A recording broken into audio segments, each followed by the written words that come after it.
The South China Sea is a global flashpoint, vital for trade but fraught with overlapping claims and rising tensions. China's sweeping claims reshape the region, threatening neighbors like the Philippines. The stakes are global. Missteps here could ripple across economies and security worldwide. The world is watching as this drama unfolds. Let's dive in. To understand China's position, look at its map, the infamous 9-dash line. This U-shaped line loops deep into the South China Sea, encircling almost the entire region. Beijing claims historic rights within this line, saying Chinese sailors have been active here for centuries. But this claim is highly controversial and not recognized by most of the world. In 2016, an international tribunal at The Hague ruled against China's claim, finding no legal basis for it. China rejected the ruling, calling it null and void, and has ignored the outcome. For Beijing, its historical narrative outweighs international law. In practice, China believes it has the right to control everything inside the 9-dash line: reefs, islands, fisheries, and energy reserves. This puts China in direct conflict with its neighbors, as the line overlaps with the exclusive economic zones of the Philippines, Vietnam, Malaysia, Brunei, and Indonesia. An EEZ, or Exclusive Economic Zone, extends 200 nautical miles from a country's coast, granting special rights over marine resources. China's insistence on its historical claim dismisses the legal claims of smaller neighbors and creates instability. One side uses modern international law, the other, ancient history. This fundamental disagreement is at the heart of the conflict. It makes peaceful resolution incredibly difficult. The South China Sea is now a battleground of worldviews, and the world is watching. China's interest in the South China Sea is strategic and economic. Most of its coastline faces east, hemmed in by the first island chain, Japan, Taiwan, and the Philippines, all friendly to the US. Controlling the South China Sea offers China a way to break out of this perceived containment, giving its navy access to the Pacific. Economically, China is the world's largest importer of oil, and much of its trade passes through these waters. Securing these shipping lanes is a matter of national security. If conflict erupts, a blockade here could choke China's economy. By controlling the sea, China protects its economic lifeline. Nationalism also plays a role. President Xi Jinping's vision of a rejuvenated China includes reclaiming lost territories. The South China Sea is central to this narrative, projecting power and demonstrating strength. To achieve this, China has built artificial islands, dredging sand onto reefs and constructing ports, airstrips, and military bases. These outposts act as unsinkable aircraft carriers, extending China's reach. The island-building campaign has permanently changed the region's strategic landscape. China's ambitions are now set in concrete and sand. The world's response will shape the future of the region. The stakes could not be higher. The South China Sea is now a chessboard of power, and every move matters. Beneath the South China Sea lies a treasure trove of resources: oil, gas, and fish. The U.S. Energy Information Administration estimates 11 billion barrels of oil and 190 trillion cubic feet of natural gas here. For China, tapping these resources is crucial for energy security, reducing dependence on distant imports. For the Philippines and other claimants, these resources could transform economies and lift millions from poverty. But access is blocked by China's presence. The sea is also a vital fishing ground, providing over 10% of the world's fish catch. Millions depend on these fisheries for food and jobs. Overfishing and conflict have put this resource at risk. Chinese fishing fleets, often escorted by Coast Guard ships, push into traditional grounds, harassing local fishermen. This is not just about economics, it's about food security and survival for coastal communities. Coral reef destruction from island building further threatens the ecosystem. The battle for the South China Sea is a battle for energy, food, and livelihoods. The stakes are personal for millions, and the outcome will shape the region's future. The world cannot afford to look away. The Philippines is on the front line of this dispute. Its military is no match for China, but it refuses to back down.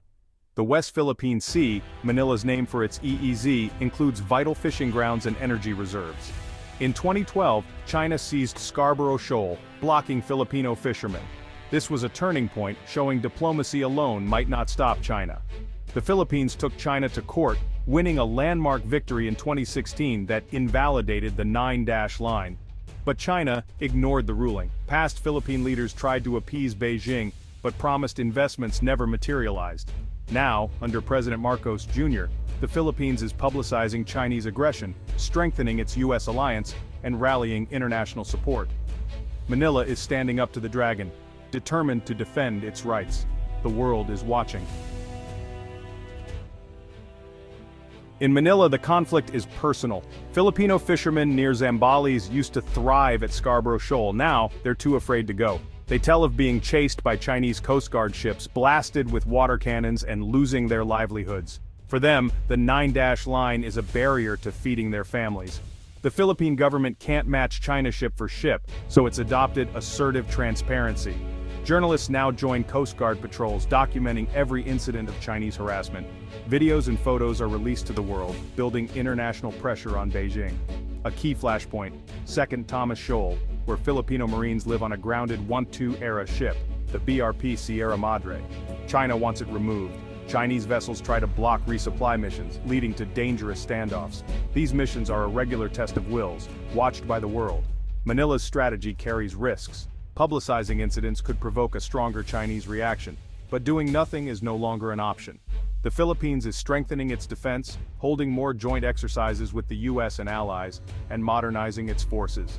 It knows it can't win a war, but aims to make any aggression too costly for Beijing. The struggle is about survival, dignity, and sovereignty. The stakes are real for every Filipino family, and the world is paying attention. The South China Sea conflict isn't a conventional war. It's fought in the gray zone, between peace and war. China uses its Coast Guard and maritime militia, civilian-looking fishing boats working with the state, to enforce its claims. These tactics are aggressive, but stop short of open conflict. A typical incident: a Philippine vessel approaches a disputed area, only to be swarmed by larger Chinese ships. The Chinese block paths, use water cannons, and even lasers to intimidate crews. These actions are designed to assert control without firing a shot. It's a strategy of salami slicing, small incremental moves that gradually change the status quo. Each action is minor, but together they establish new facts on the water. China gains control without declaring war, wearing down smaller states like the Philippines. Responding is difficult. If Manila escalates, China could use it as a pretext for a stronger response. The Philippines is forced to rely on its outmatched Coast Guard. The U.S. and allies also struggle to counter these tactics. The old rules of engagement don't always apply. The gray zone is the new front line, and the world is learning how to respond. The South China Sea is a global issue, a test of the international rules-based order. China's rejection of the 2016 arbitral ruling challenges the principle that disputes should be resolved by law, not force. The sea is one of the world's busiest waterways. 1/3 of global shipping passes through. If China gains full control, it could restrict commercial traffic, threatening global trade. Beijing insists it will respect freedom of navigation, but its actions raise doubts. The U.S. has a mutual defense treaty with the Philippines, recently clarified to cover attacks on Philippine vessels anywhere in the South China Sea. This raises the stakes. A clash could draw the U.S. and China into direct conflict.